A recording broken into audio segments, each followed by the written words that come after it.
Elle est née dans un quartier pauvre, dans une famille modeste, mais le bonheur n'a jamais vraiment fait partie de sa vie. Dès son enfance, elle a grandi au sein d'une famille dure, une mère silencieuse, soumise aux circonstances, un père en colère et des frères qui n'hésitaient jamais à la frapper et à la malmener. Petite encore, elle assumait des tâches difficiles, nourrissant les bêtes, les menant paître, leur apportant de l'herbe et nettoyant leurs enclos.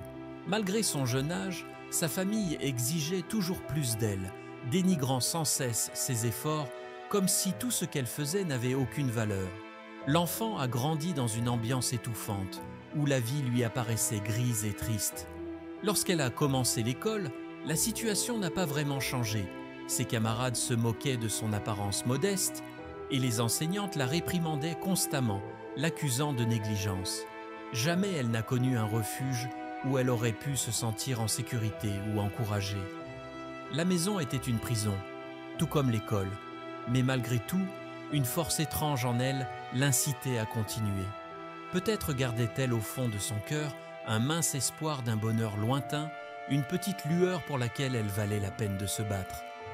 Elle a grandi, et malgré tout ce qu'elle a enduré, elle continuait de chercher la sécurité et la stabilité. Elle aspirait à sortir de cette vie de maltraitance et de désespoir. Dans sa quête, elle a rencontré de nombreux loups déguisés en amis bienveillants, mais qui se sont révélés bien vite pleins de mauvaises intentions. Elle a été trompée plusieurs fois, son cœur épuisé, son esprit alourdi.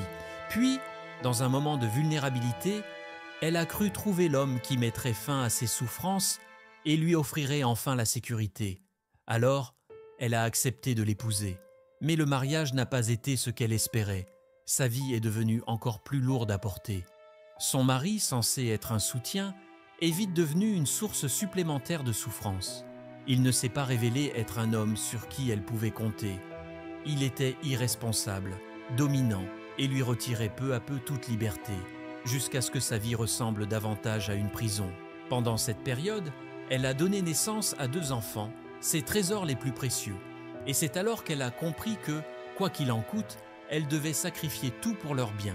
Elle a supporté bien des épreuves jusqu'au jour où elle n'en pouvait plus. Elle a demandé le divorce, et bien que cette décision ait été douloureuse, elle l'a prise pour préserver sa dignité et sauver ce qu'il restait de sa vie. Le divorce a marqué un nouveau départ, mais il était loin d'être facile. Désormais, elle se retrouvait seule à élever 2 enfants, sans aucune aide, à peine capable de subvenir à leurs besoins. Elle a beaucoup souffert et affronté des difficultés innombrables, mais elle savait que sa résilience était la seule façon de garantir à ses enfants une vie meilleure. Les nuits étaient longues et dures, marquées par la solitude et la maladie, conséquence de toutes les pressions qu'elle avait subies. Elle devenait irritable parfois, les séquelles de sa vie pesant sur sa santé. Mais elle s'efforçait malgré tout de cultiver le bonheur dans le cœur de ses enfants, de leur offrir une existence meilleure que celle qu'elle avait connue. Elle ne parlait jamais de ses souffrances, ne se plaignait jamais de ses épreuves, mais portait tout en silence, trouvant sa force dans l'amour profond qu'elle leur portait et dans son désir de les voir heureux. Les années ont passé, ses enfants ont grandi, et elle a réussi à leur offrir une vie digne et une bonne éducation. Peu à peu, ils ont pris leur indépendance, et elle a ressenti que sa mission était accomplie.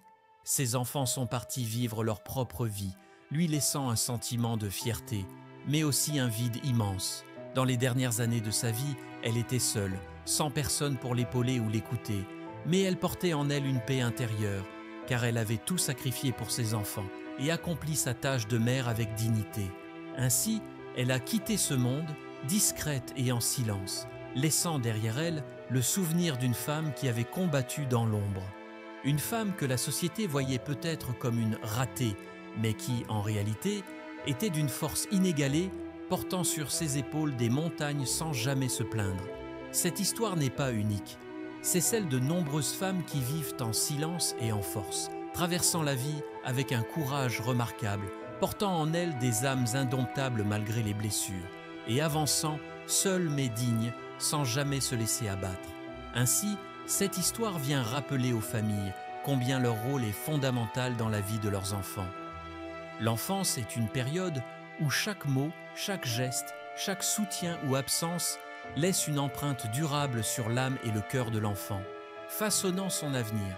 Élever un enfant, ce n'est pas seulement lui donner un toit et de la nourriture, mais c'est avant tout l'entourer d'amour, de respect et de bienveillance. C'est lui offrir un environnement où il se sent en sécurité, où il sait qu'il peut parler, être écouté et trouver le réconfort sans craindre le jugement ou la violence. Les enfants n'ont pas besoin d'un luxe matériel pour grandir heureux, mais d'un foyer qui les encourage, les guide et les aide à développer confiance en eux et résilience. Pourtant, combien d'enfants vivent des souffrances silencieuses, comme dans cette histoire, parce qu'on leur refuse l'attention, le soutien et la compassion dont ils ont désespérément besoin. Les conséquences de ces carences affectives se répercutent tout au long de leur vie. Lorsque les parents négligeant le bien-être émotionnel de leur enfant, ils risquent de les voir grandir dans l'amertume, la peur ou la dévalorisation de soi. Bien souvent, les échecs des enfants dans la vie sont le reflet des manquements de ceux qui devaient les protéger, les guider et les aimer. Il est donc essentiel pour les familles de reconnaître l'importance de leur rôle. Offrez à vos enfants l'espace pour exprimer leurs émotions, écoutez leurs préoccupations et soyez présents pour leurs joies et leurs peines. Encouragez-les, montrez-leur qu'ils sont précieux, qu'ils sont capables et qu'ils ont droit au respect et au bonheur. Enseignez-leur, par l'exemple, des valeurs de respect, de compassion et d'estime de soi. L'amour et l'écoute sont les fondations sur lesquelles se construit la force de caractère d'un enfant. Enfin, n'oublions pas que l'éducation ne consiste pas seulement à réprimander les erreurs, mais à guider l'enfant pour qu'il en tire des leçons positives.